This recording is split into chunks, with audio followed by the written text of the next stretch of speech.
జనంలో లోకేష్‌కి మంచి పేరు.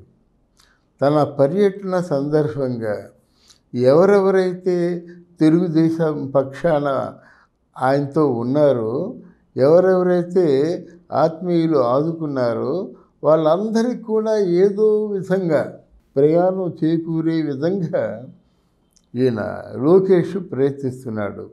లోకేష్ మాటల్లో కూడా ఎంత తేడా వచ్చిందంటే అనర్గళంగా మాట్లాడుతున్నాడు. తడుముకోవటం లేదు. ఉన్న మాటలే మాట్లాడుతున్నారు. చంద్రబాబు నాయుడులాగా మనకెందుకులే అని చెప్పి తనను తాను సమర్థించుకోలేదు.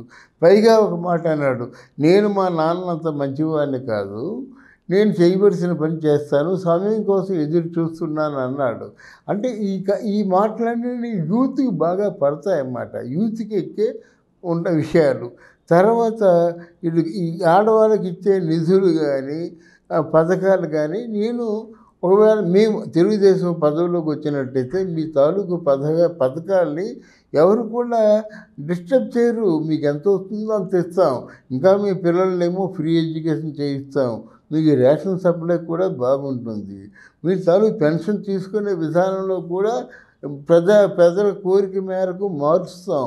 ఇలా చెప్పి తనకు ఎవరైతే సాయపడ్డారో వాళ్ళు కూడా ప్రజానాయకులుగా నిలబెట్టేటువంటి సత్తా, గుండె ధైర్యం లోకేష్కి ఉంది.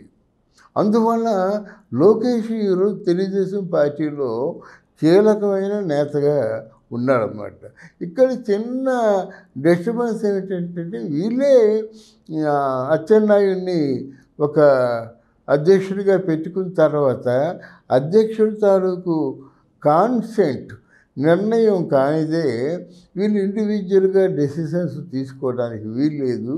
కానీ వీళ్ళు చంద్రబాబు కానీ లేకపోయినట్టయితే లోకేష్ కానీ వాళ్ళ నిర్ణయాలు పార్టీలో ఉన్నటువంటి మిగతా రాజకీయ నాయకుల తాలూకు అంటే వాళ్ళ తాలూకు ఆమోదం లేకుండానే అమలు చేస్తున్నారు.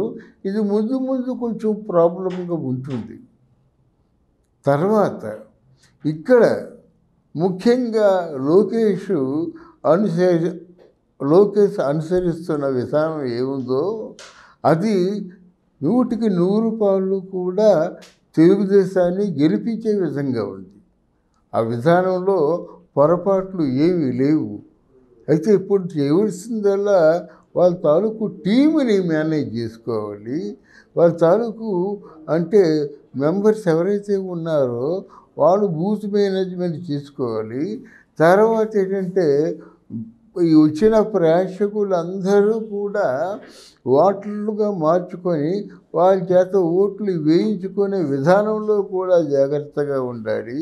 తర్వాత ఓట్లు వేసినప్పుడు మీకే నొక్కుతారు, కానీ అది ఎవరికి పడుతుందో అనేది మీరు పర్యవేక్షించాలి.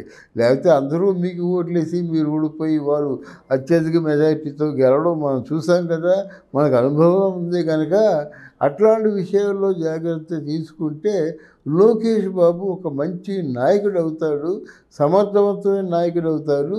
తర్వాత అమెరికాలో చదివి వచ్చేందువల్ల ఆయన మంచి బిజినెస్ చేయగలుగుతాడు. అంటే ఐటీ ఫీల్డ్లో మంచి ఒక ఉన్నత స్థితికి వెళ్ళేటువంటి అంటే ఆలోచనలు ఉన్నాయి, ఆచరణ సాధ్యమైనటువంటి ఆలోచనలు. కనుక లోకేష్ ఈజ్ గ్రేట్.